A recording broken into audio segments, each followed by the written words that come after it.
我哋又嚟又返嚟啦！嗱，呢次咧就係第二段嘅咯。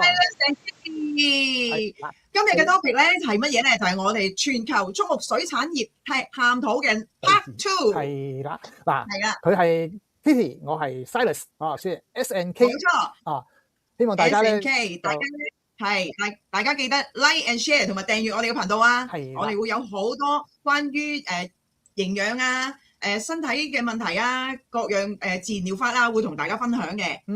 係啦，我哋今日我哋又有啲乜嘢同大家分享下咧？係上次你記唔記得我哋講乜嘢㗎？講上次就係講緊全球畜牧水產嘅食物嗰個質素嘅下降咯。係啦，嗰個係 Part One。上次咧就講到咩牧草啊、呢個穀物啊咁嘅餵飼嘅方法，而影響咗個動物嘅問題喎。咁今次咧我哋要講啲乜嘢咧？咁呢個題目係好大㗎，每個人咧都會碰到嘅。係啊，我相信好多人咧聽到呢三個字咧，都好驚、好震驚，亦都好想遠離。呢個咧就係 antibiotic 嘅 resistance 即係話抗生素嘅耐藥性喎。嗱，大家聽到咧就嚇死啊！咩叫耐藥性啊？咩叫做抗生素點解有耐藥性咧？咁我哋用個好簡單嘅例子去講啊。如果我哋發覺哇，屋企裏面有賊喎，有小偷喎，咁佢揾乜嘢咧？揾警察係咪？咁呢啲嘅小偷咧，如果佢喺度假扮咗，或者係經過化妝，咁啲警察咧係揾唔到佢嘅時候咧，咁呢個咧賊咧就走甩咗噶咯喎，啱唔啱啊？係。咁如果呢啲小偷咧又翻到去個賊窩裏邊，就同啲嗰啲同伴講：喂，原來我哋化妝或者匿埋咧，警察捉唔到我哋咯喎。係。嗱，咁下一次咧，同樣嘅見到警察咧，佢哋識做啦，識點樣去逃避警察啦。咁呢個咧就稱為耐藥性嚇，即係喺人裏邊咧就知道，我見到警察我唔使驚㗎，我行邊條路點樣走我就唔會被警察捉到㗎啦。咁呢個叫耐藥性嘅 resistance 啊。咁抗生素咧就係個警察啊，咁所以咧我哋稱為抗生素耐藥性啊 ，antibiotic 嘅 resistance 嚇，就係咁嘅意思。咁同呢個畜牧業有咩影響咧？你知唔知啊？同畜牧業有咩影響啊？因為其實而家咧嗰個飼養嘅嗰個方法咧，其實都好多時咧會用到抗生素咯。咁其實咧抗生素都有一個殘留嘅跡象喺一啲我哋食緊嘅食物裏面咯。係嗱，我哋再分析咧點解要用抗生素先嚇？係，你認為咧？快啲大！嗱，得快啲，唔會病。係啦，就兩個病咗有得醫，係咪啊？咁啊三個，咁一個叫做快啲大，促進生長嚇；一個叫唔會病，預防疾病。咁就話病咗就有得醫，咁就係治療嘅問題。咁所以就三大功能喎。抗生素就係為咗呢三樣嘢俾動物食嘅嚇。係，咁俾咗動物食咪得咯，冇事啦。咁但係咧，啱講過啦，有抗生素耐藥性嘅問題啦，即係話啲動物食咗後咧。有啲細菌逃過咗啲抗生素去腦被呢啲抗生素殺死嚇，咁佢就同其他嘅抗生素咧做咗一個唔係其他嘅病原體啊，即係話細菌啊咁嗰類嘅嘢咧，就互相交流啊，生產咗一啲嘅唔會被抗生素殺死嘅細菌。即係佢可以喬裝，或者係佢係將自己更加強大。係啦，避過你。喂，咁樣咧。咁人食咗啲畜牧業嘅食物，好似牛啊、羊啊、豬啊、雞啊呢啲之後咧，咁呢啲細菌其實喺身體裏邊啊，亦都會產生咗所謂耐藥性嘅問題嘅喎。係咯，咁所以而家點解咁多問題出現咧？咁你知唔知全個世界啊，每年有幾多人係死喺呢啲咁嘅所謂抗生素濫用嘅問題裏邊咧？哇！嗰個數字啊，沙黎士，我真係好驚啊！睇到係啊，超過100萬人啊！係啊，咁而且咧，哇！未來仲會翻倍啊！好恐怖啊！咁究竟我哋仲有冇嘢食㗎？嗱，喺美國啊，畜牧業裏邊，大概56%咧嘅醫學用嘅抗生素係用緊喺動物裏邊嘅喎。係，咁即係話我哋用嘅藥有時候係再嗱，好似 penicillin 啊。或者係叫做呢個四環髭素啊，嗰類嘅抗生素啊，同埋四環素係啦，仲有一啲咧就好似amyloglycoside啊，就係我哋講糖胺類抗生素嗰啲嘅藥物咧，用喺人度冇用啦。係。咁你冇用就會用到第3代、第4代嘅藥物噶咯，即係越嚟越高級嘅抗生素去抵抗人體裏面嘅細菌。即係話，我哋嘅細胞要更加強大先至可以對抗到呢啲抗生素啊！救命！一個係我哋細胞會受到影響嚇，因為可能對我哋肝臟代謝啊、腎臟代謝嘅問題。咁但係問題更嚴重嘅就係呢啲細菌殺唔死啊，無敵啊！佢哋仲得好寂寞係咪啊？無敵就係人死啊！哈哈！唉，咁無敵就最寂寞㗎啦。係啦，咁 WHO 咧就講到呢樣嘢啊，哇！唔好用咁多抗生素啊，大佬你再用啊，會好多人死㗎咁。係啊，所以而家咧其實咧普遍嘅民眾啦，大家都好聰明㗎啦。每一次咧傷風感冒去醫生度睇醫生咧，大家都即刻好抗拒醫生會開個抗生素。你千祈唔好開抗生素俾我食啊！包括我自己都係啊，因為平時我哋食肉已經食咗好多抗生素，仲要再食，唔係啩？呢個咧就係其中一個問題啦。咁另外一個咧就係 zoonotic disease 咁就係人畜共患嘅一種病啊，會好快嘅傳播啊。咁係香港有一段時間咧叫做禽流感啊，記唔記得啊？記得禽流感啊、豬流感啊、口蹄疫啊，呢啲咧好驚啊！你知唔知啊？聽到都驚啊，已經係啦，即係成日都咧，每一年咧都喺度提啦，禽流感啊，今年可能人傳人啦，今年又冇乜嘢，出年又可能人傳人啦，哇！即係令到大家好不安嘅，其實係啊，尤其是咧買隻雞翻嚟，哇！以前食活雞噶嘛，即係生嘅雞，然之後帶翻嚟自己殺噶嘛，而家唔敢㗎，全部用冰凍嘅雞，你唔敢話我用啲生雞啊、生鴨啊、現殺啊嗰啲冇㗎啦。係咁，即係屠宰場都可以已經 fail 咗啦，即係已經唔需要再存在啦。佢完全係用屠宰，係啊，全部中央屠宰方法啦。咁豬又係啦，豬當然係唔係我哋自己殺啦，但係咧豬感染得好厲害嘅喎。咁好似喺台灣有一段時間咧叫口蹄疫啊。如果你食咗嗰啲豬流感嘅豬之後咧，呢啲豬肉之後咧，你會好似感冒咁流口水啊、鼻涕啊，腳咧又好似有啲嘅啲水泡啊嗰啲咁嘅樣嘅，咁叫口蹄疫。口蹄疫係啦。咁呢種嘅疫情咧，曾經喺台灣咧發展得好厲害。咁嗰啲豬咧係俾各個國家咧就係禁止外運㗎啦，即係話你嚟出嚟咧都係違法嘅咁嚇。咁但係咧就要處理啲死咗嘅豬咧就好麻煩嘅咁係啊，但係咧而家我又聽到一個消息嘅 Silas 係香港咧嘅豬場咧即將咧應該會冇咗㗎啦。咁咧就會一個地方即係一棟樓咁樣啦。咁就俾啲豬咧入去住啊。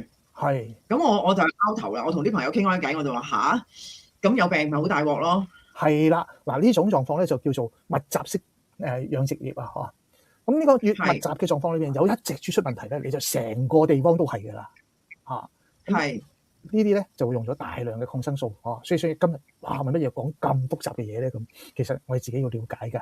尤其是香港個環境咁狹窄咧，當產生所謂禽流感啊、豬流感啊嘅時候，人同人嘅之間就可能會有咁傳染嘅問題。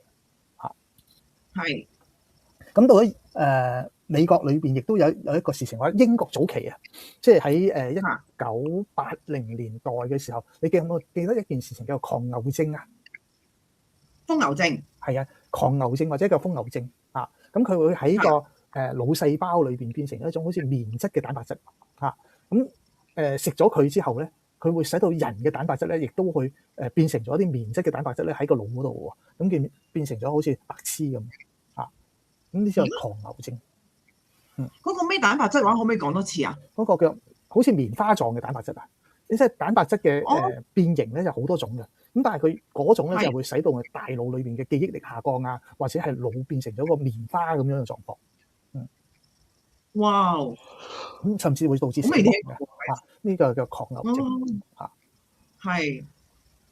咁仲有啲病毒啊，或者細菌啊感染嘅問題啦，好多嘅。咁所以人畜共患嘅病咧就會越嚟越嚴重，甚至COVID-19有人講係因為乜嘢啊？蝙蝠啊都係一啲動物類嘅嘢啊。咁但係我唔知啊，呢個係人哋講嘅啫。咁啊，我哋大家喺度咧就唔作為一個見證嘅一個狀況嚟嘅啊。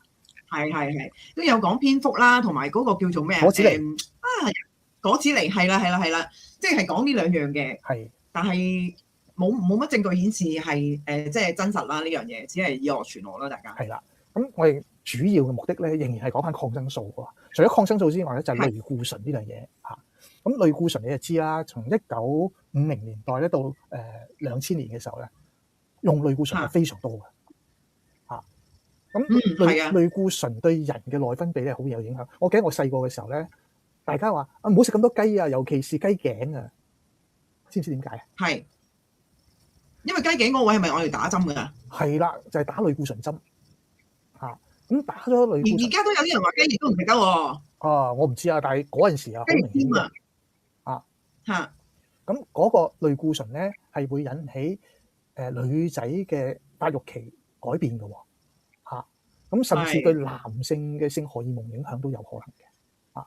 咁所以咧就話少食啲有關類固醇嘅嘢喺因為佢本身可以防止動物感染嘅一個狀況啊，即係生病嘅狀況，但係對人體嚟講係有害嘅嚇。通常咧喺香港咧，啲醫生用類固醇咧就比較多係會用喺即係譬如皮膚病啊，或者係啦皮膚病嘅我有好多朋友咧，譬如有濕疹啊或者有成咧，佢哋啲醫生都會俾類固醇嗰藥膏係啦，跟住咧就係啊。咁係㗎，類固醇咧有幾樣用處嘅，好似有啲人過敏呼吸過敏就用噴嘅噴劑噴個喉嚨嗰部分咧，嗰個都係類固醇嚟㗎咁搽嘅部分裏邊，好似你話講濕疹咁，其實亦都係一種過敏現象咧，都係用類固醇但係用耐咗咧，皮膚咧變薄㗎咁反而咧會使到如果你一唔用咧，有個反彈嘅作用出現。係啊，同埋咧，我有啲朋友咧食咗之後咧，直情食咗類固醇之後咧，佢係腫脹嘅個人。係啊，嗰個叫做月亮臉moon face 係。咁成個人咧就圓。呢個係佢嘅 side effect 嚟嘅，係咪？係啊，佢 side effect 嚟嘅咁所以類固醇本身佢可以叫美國仙丹啦，我哋以前叫做美國仙丹，乜嘢都用類固醇嘅。以前嘅狀況裏邊，未即係抗生素唔係發展得咁快之前類固醇係最常用嘅藥物嚟嘅咁佢有佢嘅好處，亦有佢壞處，但係壞處都而家濫用咗就出問題啦咁尤其是咧當佢有呢啲嘅類固醇使用之後，會流到水裏邊咁喺水裏邊咧會有啲嘅殘餘嘅類固醇嘅時候，影響人亦係非常嚴重。咁所以到咗1979年嘅時候就禁用就禁用，但係仍然係有啲國家偷地用嘅咁講完咗類固醇啦，仲有一樣嘢就係抗生素喎係抗生素就係1950年嘅時候咧就開始使用喺呢個動物裏邊好似啲牛啊、羊啊、雞啊各類嘅嘢咁尤其是咧係越用越多，因為其實我諗係個市場嘅需求越嚟越大嘅。第一個就係我啱講啦，畜牧業嘅密集式飼養，好容易造成咗生病嘅問題、傳染問題所以抗生素使用咧就會越用越多雖然歐盟有講話禁止使用抗生素嘅某一種抗生素唔準用，某一啲抗生素唔好用，最好就係人類使用嘅抗生素唔好用淨係用喺動物專用嘅抗生素。咁但係個效果並唔係咁樣咯，因為人類嘅抗生素咧，大家做嘅量大越做嘅量越大嘅時候咧，就使用喺動物度咁使用喺動物度價錢，因為佢量大嘅時候價錢就低啊嘛咁啊造成咗咧大量使用，尤其是喺中國大陸咁喺亞洲裏邊亦係畜牧業嗰個部分裏邊咧，就係大量用咗抗生素，水產業都係咁我另外，所以咧其實你講係其實咧，譬如好似我自己咁啦，我對貝殼類敏感嘅咁，但係咧以前咧就淨係食蠔會出事啦咁但係有一段時間咧，可能我人嘅身體嗰個狀態又唔係咁好啦咁同埋咧嗰陣時好興孔雀石綠噶嘛，其實而家都有噶嘛咁當我咧竟然我食蝦食龍蝦啊，我都出事。哎呀，我都係啊！係啊，以前細個食蝦冇事㗎，我而家食蝦唔掂冇事㗎。㗎。食完之後個係啊，喉嚨確到咧，連呼吸都好似有問題咁啊。係啊，呼吸有問題，我就要即係嗰個狀態去到係食物中毒咁樣咯。咁我好辛苦，跟住喉嚨脹晒啊，個人好痕啊，呼吸困難啊，要去急症㗎啦。即係試過好多次都係咁樣啊，跟住我好驚咯，唔敢食咯。但係咧，我就曾經試過我去澳洲咧，去澳洲食佢嘅海產，反而我冇事喎。嗱，新鮮嘅海產冇事㗎，但係你食嗰啲都新鮮㗎喺香港。即係所謂新鮮裏邊咧，佢唔係嗰種飼養式嘅，係天然嘅嗰種咧，從海裏邊捉上嚟嘅咧，個安全性高啲嘅。我喺加拿大食紅蝦都冇事。你再睇下呢一張啊，嚇死你嘅2019年到2021年呢段時間因為抗生素直接引起死亡，即係抗生素嘅耐藥性引致死亡嘅人數2019年係127萬人，然之後2021年係114萬。咁同呢個間接造成佢死亡嘅呢啲咧400-500萬人㗎。2019年就495萬人，2021年咧係471萬啊。哇！到咗2050年啊，預計會造成咗幾多人死啊？一年有191萬，即係200萬人死啊！咁喺呢個間接度咧死咗800幾萬人，即係成1000萬人嘅喎，兩個加埋，你見唔見到啊？即係其實可以滅絕㗎咯喎，好快人類會滅絕。你每年1000萬人，如果係繼續個發展落去，真係滅絕㗎。咁最嚴重係用錢嘅問題啦。全球每年嘅經濟損失係過千億以上啊，因為抗生素耐藥性，我哋為咗慳嗰啲嘅，啲動物點樣去生存落嚟，咁買得個好嘅價錢，其實係損耗緊全世界人嘅錢啊，去幫助有啲畜牧業去賺錢。咁到2050年嘅時候咧，仲唔係千億計，係數兆計啊！好恐怖所以嗰個消耗量個費用係你想象唔到嘅。我未做呢個題目，我都唔知㗎。咁所以呢啲嘅比較或者係觀察到嘅狀況，或者從文獻裏面找揾到嘅資料之後，我真係嚇咗一跳。真係嚇一跳。高風險區咧，主要係一啲低收入嘅國家。咁喺2025年咧，主要係針對東南亞、南亞洲、南亞或者非洲呢啲嘅比較落後嘅國家嘅。咁所以佢哋對經濟要求咯。係啦，所以有好多嘅規範出嚟啦。冇錯。啲規範非常非常重要。咁我哋先睇下咧，每個國家佢規範，尤其是對抗生素呢個類固醇所產生嘅效績係乜嘢？呢個係好重要嘅。咁我哋最知道最嚴格嘅係邊度咧？你認為最嚴格嘅係邊個規範係會最嚴格啊？最嚴格，我覺得澳洲咯，係咪啊？應該最嚴格係歐盟。歐盟竟然係歐洲裏邊要求咧，抗生素同類固醇嗰個標準係最嚴格嘅。咁尤其是我哋用抗生素咧，會促進呢個動物生長嘅嗰部分，喺2006年已經禁咗啦。即係話你如果係用抗生素去幫助啲動物生長嘅狀況，係已經唔準用啦。咁其實呢個都係喜訊嚟嘅。係啊。咁2022年嘅時候嘅法規禁止嘅使用咗預防性嘅呢啲嘅治療都禁咗啦。即係4年前係禁止用抗生素去預防佢哋生病嘅問題。即係你有病我可以用，但係預防唔得。咁另外咧就係2026年嘅時候咧，要求咧就更加擴大到有關牛豬羊呢啲嘅動物裏邊咧嘅預防部分都唔準用。其實都係啊，其實咧喺外國嘅地方咧大咁多啦咁多即係比起香港嚟計，佢哋真係地方好多噶嘛。係啊，其實亦都唔需要去到要即係叫禁室去畜牧咯，我係覺得。好似紐西蘭、澳洲其實地好大㗎，佢哋養牛、養羊、養豬、養羊嗰個量就唔需要用咁多抗生素嘅。嚇。係。咁歐盟呢段時間嘅狀況裏邊咧，抗生素嘅使用量明顯下降啊。係。但係咧，佢仍然係管制住話呢個，尤其是抗生素嘅耐藥性嘅問題係嚴格管制嘅，因為呢個部分裏邊造成咗以前歐洲死咗好多人。咁所以佢呢個部分咧就管制好嚴格。咁喺類固醇方面咧，亦都有非常嚴格嘅管制嘅喎。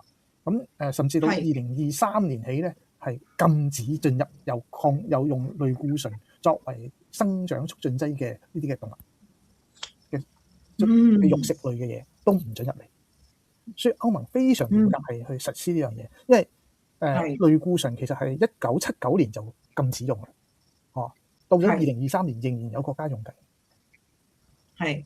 咁所以佢哋嘅呢啲嘅肉類啊，咁樣要入到去歐洲咧，係受到非常大嘅管制。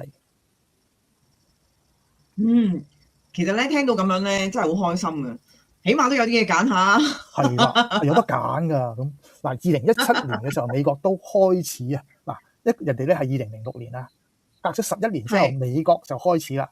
但係咧，即係話，哇！如果你生長嘅促進嘅部分咧，需要醫生開處方，即係獸醫啊，開處方先可以用抗生素。係咁但係其實即係開始監管啦。咁到2026年今年咧就開始特定持續嘅呢個管制加強咗管制。咁都係好嘅都係好嘅。咁因為但係個時間點開始出嚟係啦，個時間點咧就係比較晏啲咁多啦。係。咁但係咧，抗生素嘅使用咧並冇因為有呢啲嘅管制而下降喎。咁喺2024年嘅時候仲增加咗15.8%嘅。會。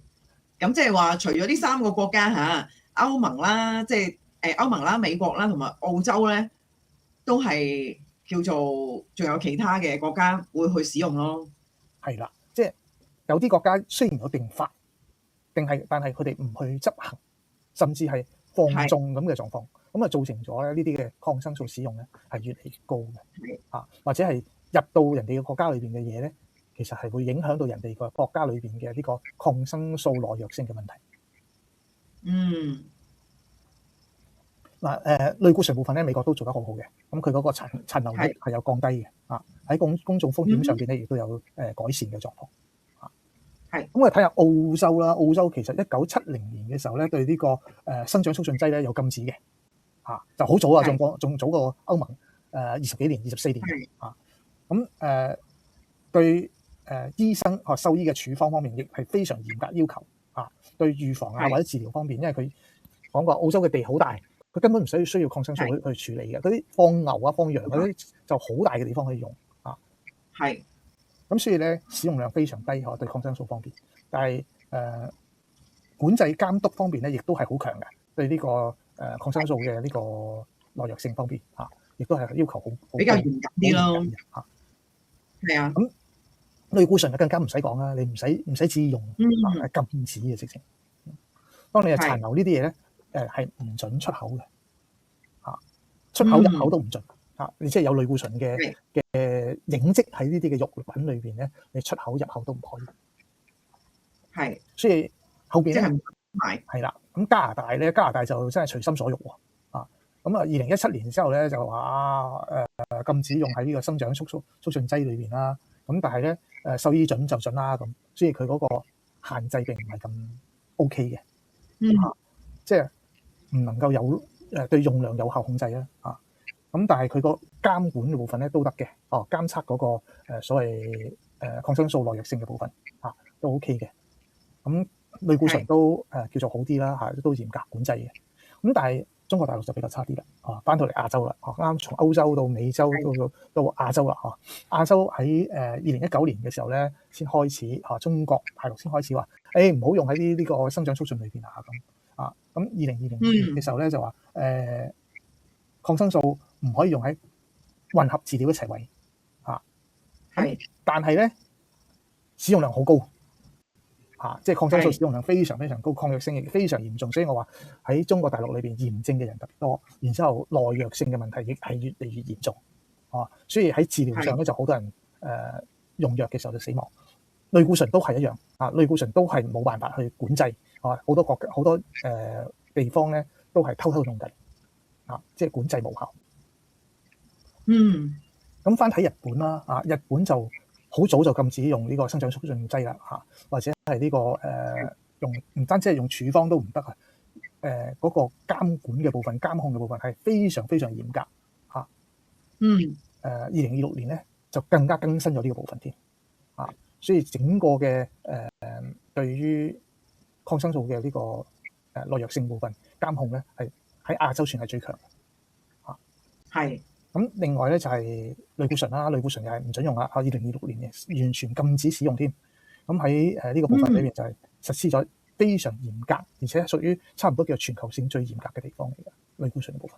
佢哋嘅要求都係好高嘅喺日本嚟計。係啦，所以今日咧就同大家分享啊，呢個從歐盟、歐洲、美洲甚至到亞洲呢啲嘅地方對抗生素啦、類固醇啦嘅要求係點樣？